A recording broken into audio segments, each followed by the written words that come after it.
오늘 생각해 보는 것은 하느님이 우리에게 맡기신 포도원, 그 포도원에서 일하는 소자님, 그리고 도조입니다. 그 도조는 화면 넘어가 볼까요?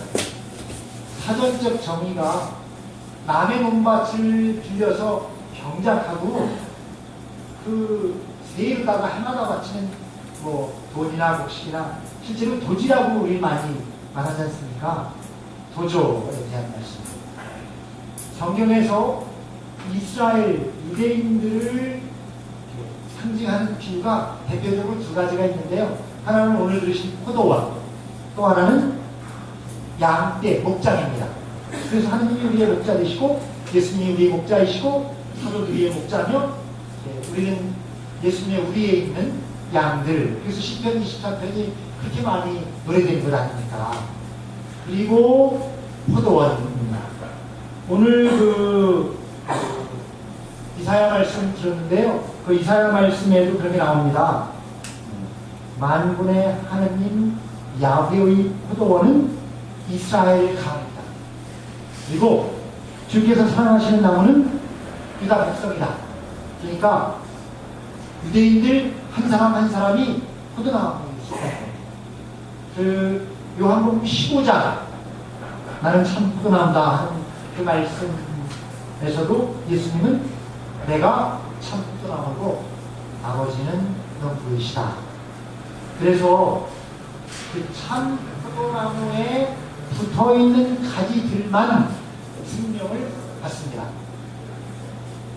우리가 그 생명나무에 대한 게 사실은 저 머리까지 올라가요. 에덴 동산까지.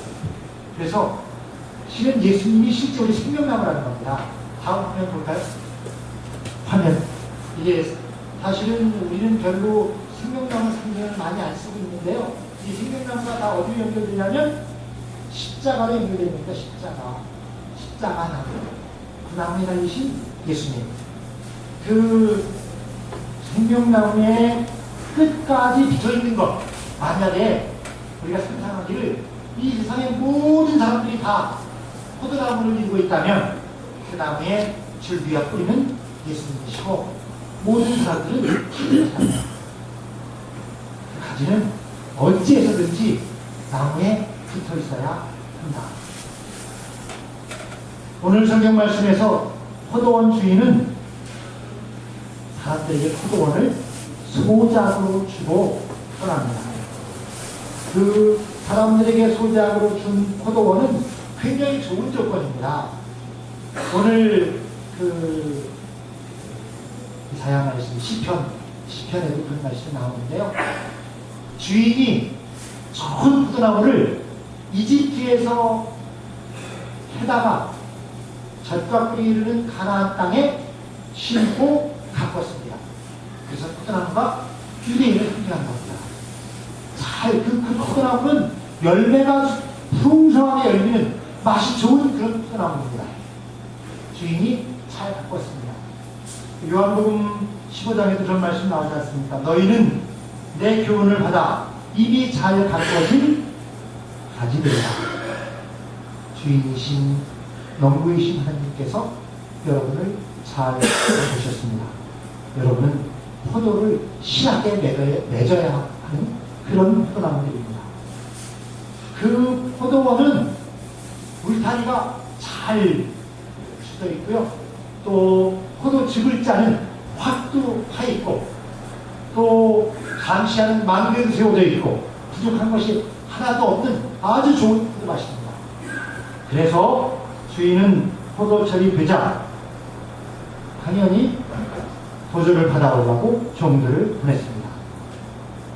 오늘 말씀대로 주인은 하나님이시고 주인이 보낸 종들은 예언자, 그리고 그 종들을 맞이한 소작인들은 유대인입니다.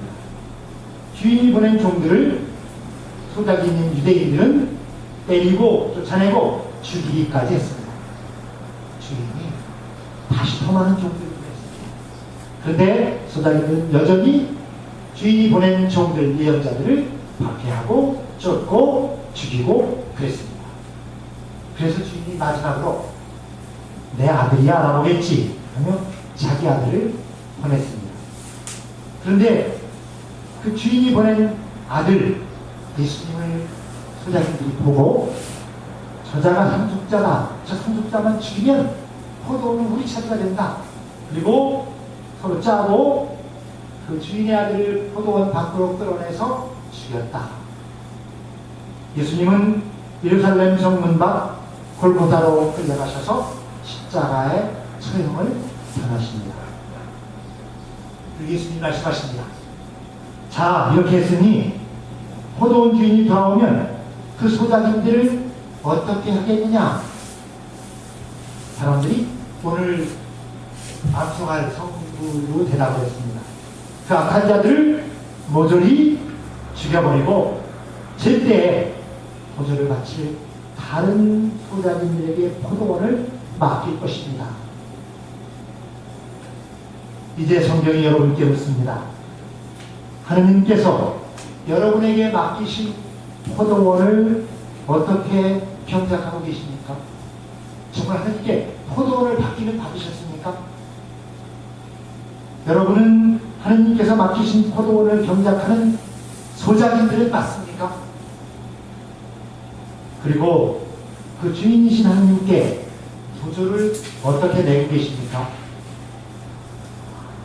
하나님께서 여러분에게 맡긴 포도원은 다양한 모습일 수 있습니다. 우선은 여러분의 가정이 하나님께서 여러분에게 맡기신 포도원일 수 있습니다. 여러분은 여러분의 가정을 얼마나 지극한 정성으로 가꾸고 계십니까? 부모님과 자녀들과 형제들의 관계는 얼마나 깊은 사랑의 관계입니까? 특별히 하나님께서 맡기신 자녀들, 진짜 부모인 하느님 아버지 그분의 뜻을 따라 그 맡기신 위탁받은 자녀들을 잘 양육하고 계십니까? 여러분은 그 자녀들을 진짜 주인이신 하느님께, 그 부모에게 인도해 와서 그 부모를 알도록, 그 부모를 예배하고 경외하도록 그렇게 인도하고 계십니까? 정말 그 자녀를 그 부모에게 정말 찾아주고 돌아오도록 그렇게 하고 계시나 이겁니다. 여러분의 가정의 진짜 주인이 하느님이시라면 그 여러분이 그 가정을 잘 맡아서 관리하는 그런 청직이라면 하느님께서 맡기신 그 가정의 청지기로서 도저를 무엇으로 내고 계십니까? 정말 그 가정이 내게 아니고 하느님께서 내게 맡기시는 게 맞다면 그 주인에게 어떻게 도저를 내고 계시냐 그겁니다. 하느님이 우리 가정의 정말 주인 맞습니다. 하느님 그걸 어떻게 표현하십니까? 말로만입니까? 생각만입니까? 여러분의 사업이, 여러분이 하고 있는 일이 하느님께서 여러분에게 맡기신 포도원일 수 있습니다. 여러분의 사업과 일터가 하느님께서 여러분에게 맡기신 포도원이 맞다면 그러면 여러분은 그 포도원을 지금 맡아서 하느님의 맡기신 것을 잘 관리하고 있는 충성된 청직입니까? 그리고 내가 청직이라는 것을 내가 지금 하고 있는 이 일의 주인이 정말 하느님이시라는 걸 어떻게 고백하십니까? 제게는 우리 영등포교회가 하느님께서 맡기신 포도원입니다. 저는 오늘의 영등포교회가 있기까지 아무것도 한 일이 없습니다. 다만 하느님께서 이 영등포교회를 잘 맡아 경작하라고 보냄을 받았습니다. 주인이신 하느님의 뜻을 따라 경작하도록 이미 우리의 머리가 되시는 이 교회의 기초가 되시는 예수 그리스도의 말씀을 따라서 성령께서 인도하시고 이끄시는 대로 순종하도록 보내는 겁니다. 교회 여러분도 성령의 인도하심을 따라 영등포 교회에서 저와 함께 우리 모두가 삼위일체 하느님의 뜻을 따라 이 교회가 하느님의 교회가 되도록 헌신하고 충성하고 봉사하도록 그렇게 훈련 받은 겁니다. 특별히 교회위원으로 불림받기도 했습니다. 저와 여러분 모두 이 영등포 교회가 하느님께서 우리에게 맡기신 구도입니다. 이 험하고 어두운 세상에서 우리 영등포 교회가 구원의 방주가 되도록 그렇게 갖고 가도록 받은 겁니다. 이 교회에서 이 교회에 오는 모든 사람들이 위로를 받고 아픈 것이 치유되고 새로운 힘을 얻고 생명의 양식으로 그렇게 치유하는 것입니다. 하느님의 말씀을 따라 복음을 전하고 복음을 살도록 그렇게 초대된 겁니다. 그래서 우리는 시시때때로 삼위일체 하느님의 말씀을 따라서 우리가 하느님의 뜻대로 살아가고 있는 것인지를 돌아봅니다. 우리 스스로 우리 교회의 모습을 하느님의 말씀이라는 거울에 비춰보는 겁니다. 정말 우리가 하느님의 뜻을 따라 살고 있는 것인지, 그것이 우리가 하느님께 드릴 교회의 도조입니다. 정말 우리가 하느님의 뜻대로 제대로 살아가고 있는 것인지, 이 세상에서 지금 빛과 소금이 되어서 하느님께 영광을 돌리는 것인지, 아니면 우리끼리 잘 살아가고 있는 것인지, 인간의 친교가 목표인지 세상의 질서를 따르는 것이 목표인지, 우리가 하느님의 말씀 앞에서 성령의 뜻을 따라 우리를 되비춰봅니다. 우리가 이 교회의 주인이 아니고 하느님께서 이 교회의 주인이라는 사실을 늘 잊지 않습니다. 잊지 않는 표시는 그렇게 돌아보는 겁니다. 하느님 지금 우리가 맡겨가고 있는 겁니까? 우리가 우리의 뜻을 하느님의 뜻이라고 포장해서 착각하고 속고 있는 것은 아닙니까? 그렇게 되묻습니다. 정말 우리가 하느님의 말씀을 따르는 것인지, 뜻을 따라 순종하고 있는 것인지를 시시때때로 매번 묻지 않는다면 우리가 교회의 주인 노릇하고 있는 것입니다. 3주 전에 1만 달란트 빚진 사람의 비유 말씀을 들으셨습니다. 주인은 그 종이 빚진 사람이 아무것도 갚을 수 없게 됐을 때 네가 가진 모든 것을 다 팔아서 갚라고 말합니다. 빚진 사람은 자기가 가진 모든 것을 다 팔아도 빚을 갚기에 터무니없다는 것을 잘 압니다. 그래서 이 빚진 사람은 자기 재산은 물론 자기 처자식과 자기 자신까지 다 팔아야 한다는 것을 알고 있습니다. 그래서 이 빚진 사람은 그렇게 생각합니다. 내 것은 이제 아무것도 없구나. 지금 살고 있는 모든 것이 하느님의 것이고 하느님께서 나에게 잠시 맡겨서 관리하라고 하신 것이다. 그것을 정말로 뼈저리게 느낍니다. 내 것은 아무것도 없다. 모두 다 하느님의 것입니다. 나는 다만 잠시 동안 맡아서 관리하는 관리자입니다. 내 재산도, 내 건강도, 내 능력도, 내 시간도, 내 생명도 어느 것 하나 내 것이 없습니다. 하느님께서 내 숨을 거두시면 나는 진흙덩어리가 됩니다. 내 인생은 아침 안개요, 먼지요, 티끌 같은 잠시 번쩍 빛났다가 사라지는 그런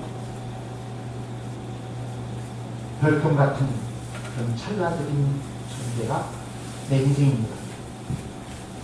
청지기는 자신이 지금 잠시 맡아서 관리하고 있다는 사실을 잊지 않습니다. 그것을 잊지 않기 위해서 매번 때가 되면 제때에 도저를 바칩니다. 그러면서 주인에게 이렇게 고백합니다.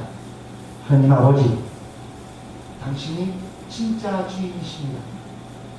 저는 잠시 맡아서 관리하는 청직이 맞습니다. 이렇게 10분의 1세의 도전을 바치는 것으로 제가 주인이 아니고 하느님께서 정말 주인이시고 저는 천국이라는 사실을 고백합니다. 주인의 아들까지 죽이고 포도원을 자기 것으로 만들어서 보조를 내지 않으려는 탐욕스러운 소자리들을 향해서 예수님이 우리 말씀입니다. 포도원 주인이 돌아오면 그 소자리들을 어떻게 하겠느냐? 우리가 특히 거북하지만 그 악한 자들을 모조리 죽여버리고 제때 보조를 바칠 다른 소자리들에게 포도원을 맡길 것입니다. 오늘 말씀의 중심에 우리가 맡은 포도원이 있습니다. 그 포도원이 정말 하나님께서 맡기신 것이라면, 그리고 우리가 소자리니 맞다면 우리는 그 주인에게 당연히 소자기의 본분을 다해야 할 것입니다. 소자기들이 도주를 제때 내면서 탐욕을 부리지 않고 스스로가 소자기님을 인정하면 포도원은 굳이 뺏을 것 없이 자기 것처럼 경작하며 살 수 있을 것입니다. 소자기들이 내가 주인이 아닌 게 맞습니다. 그리고 나는 잠시 맡은 것을 관리하는 청지기가 분명합니다. 그러면 포도원은 실제 자기 것처럼 운영할 수 있다는 말씀입니다. 아니 어쩌면 주인보다 더 좋을 수도 있습니다. 책임은 없고 책임은 주인이 지고 농사짓고 열매를 거두고 수확하는 기쁨과 결과는 소자기 자기가 다 누리기 때문입니다. 땅을 사고 포도나무를 심고 울타리를 치고 하늘을 파는 것은 주인이 할 일입니다. 소자기는 다 준비된 포도원을 성실껏 가꾸기만 하면 됩니다. 우리는 우리가 주인이 되려고 부단히 애를 씁니다. 소자기니 반드시 할 일은 한 가지입니다. 주인에게 도주를 바치는 일. 포도원이 하느님의 것이라는 사실을 10분의 1세 도주를 내는 것으로 고백하는 것이 소자기니 해야 할 한 가지 일입니다. 그것이 대천부입니다. 오늘 교우 여러분의 삶의 포도원, 인생의 포도원을 어떻게 돌보고 있는지 살펴보십시오. 여러분의 삶의 참 주인이신 하느님께 어떻게 도주를 바치고 계신지 돌아보십시오. 정말 제때에 도주를 바치고는 있는 것인지, 이 가을 들판에서 곡식을 거두고 추수하는 농부들을 보면서 11월 첫 주일에 추수감사절을 드리려고 하는 우리는 무엇을 추수감사절의 재단에 도주로 드려야 할 것인지 깊이 생각해 보십시오. 정말 진정으로 드리는 감사의 이유는 무엇이 되어야 합니까? 도주는 단순한 신주를 넘어서는 아주 깊고도 풍성한 그 무엇을 상징합니다. 하느님께서 나의 진정한 주인님을 고백하는 상징입니다. 도주가 없다는 건 내가 주인이라는 교만의 반역의 표시입니다. 도주는 진정한 하느님의 사람이 가는 길입니다. 도주가 은총의 길입니다. 도주가 여러분을 하느님께로 인도할 것입니다. 하느님께 도주를 바치며 축복받는 이 가을이 되기를 예수 그리스도의 이름으로 축원드립니다. 성부와 성자와 성령의 이름으로 말씀드렸습니다.